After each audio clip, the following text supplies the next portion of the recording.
Hi, my name is Alicia. I'm Pamina. And we just wanted to have a chat. We kind of wanted to talk about what it's like to start an initiative in the middle of a pandemic. Yeah. And how that's impacted us, how that ties into our culture, how we're experiencing a civil rights movement.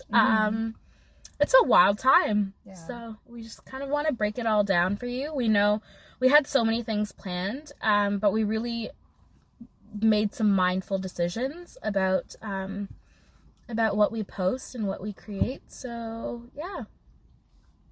So if you saw our recent post, it was about burnout and empathy. And so if you have seen our post over the last couple of weeks, we wanted to intentionally create space for the Black community to amplify their voices, because as South Asian young women, a lot of our advocacy has come from the path that the Black community has led. They've done so much advocacy, justice movements. They've fought incredibly hard fights to get us to where we are, where now we're able to create an account like this and talk about our experience as South Asian women and create a collective for others to come forward and voice their thoughts, their experiences, and their stories as well.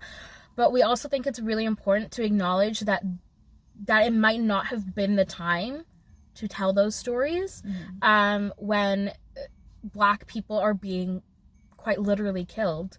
And we thought that there are nuances of our identities that face discrimination, but there is this type of overt racism taking place against the Black community, and we really wanted to spend time highlighting that, and how we as a South Asian community can move forward to amplify Black voices and stand as allies. So that's just to tell you a bit about why we haven't been posting our normal content, and why we've kind of taken a step back over this last little while. And I think especially knowing, like, obviously not how long a pandemic like this is going to last. Obviously, like, we've never experienced anything like this in our 20 years on this planet. And not knowing that was something that would actually even occur.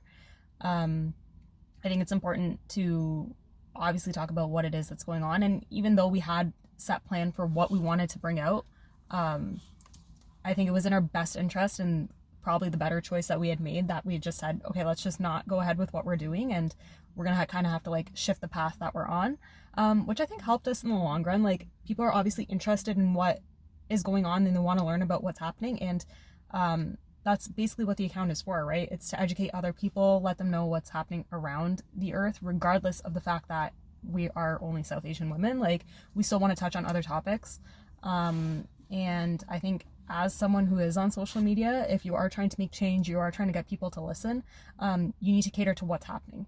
As much as we want to talk about whatever we want to talk about, that's obviously not always necessarily important.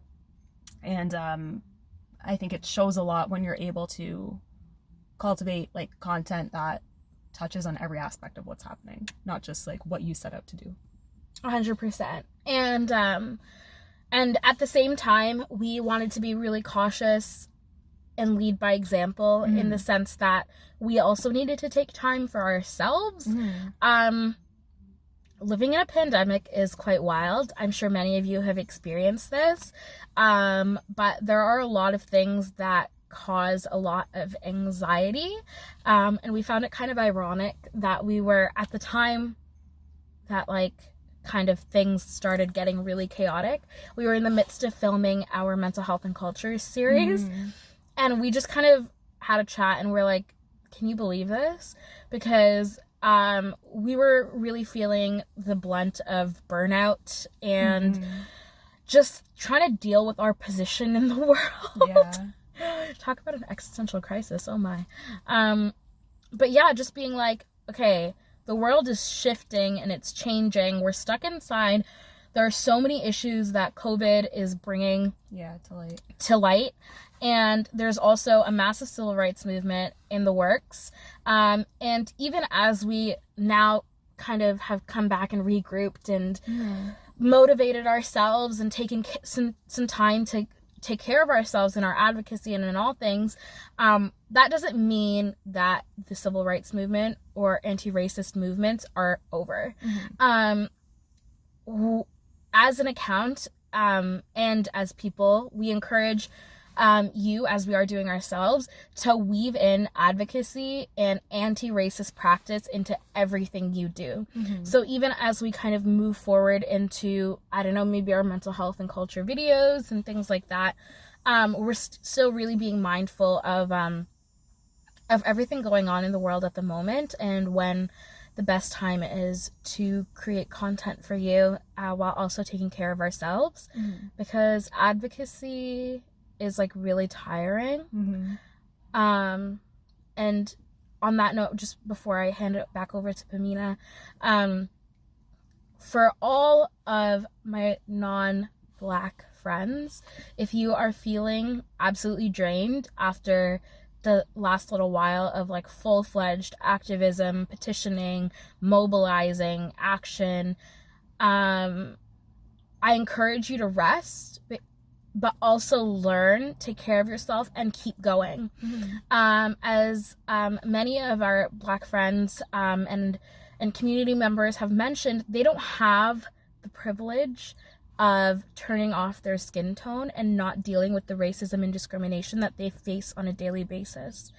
So I can only imagine, I can't even imagine how draining and tiring it is to wake up in a body, in a skin color that is literally being murdered at the moment. And so burnout is valid for everyone, but I especially encourage my non-Black friends and community to be mindful of how you act towards that burnout. Rest, recuperate, but also continue to learn and take action.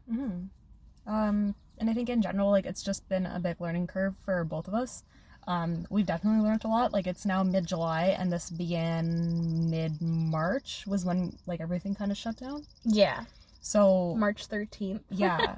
So, like, throughout, I don't know, trying to finish up school during a pandemic as well, and figuring out, like, how courses and stuff are going to work for next year, dealing with own things with jobs that we're in, and educating those around us, experiencing people saying things on Facebook, and just, like, the overall general nature of what is going on. It's been a rough go. But, again, at the end of the day, I'd like to say that, like, we definitely have learned a lot, and, I don't know, I think it's been as beneficial as it can be, even though it's been extremely exhausting and draining. Yeah. Coming back to the point about burnout. And I think also, like, our hearts definitely go out to people who are in home situations that may not be ideal right now, who may be in financial positions, or, like, really any situation that is less than ideal that has been exemplified, like, and, like, really brought out by COVID and everything going on. It's definitely not easy being, I know in terms of talking about culture and stuff, a lot of, we have a lot of friends and family that go away for university, for example, and experience this different type of freedom, and independence, and coming back into a culturally conservative home can be a really challenging process. So we really encourage you to do what you need to do to take care of your mental health and well-being, because that's paramount.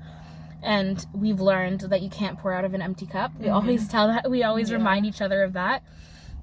And that we have to rest in order to be able to do good work. And so, first of all, like, thanks for sticking around on this journey, as we figure out, like, how to continue forward, and, like, this wild project that we've taken on in the midst of a pandemic. We appreciate you, and we hope that we will be able to continue having really important conversations.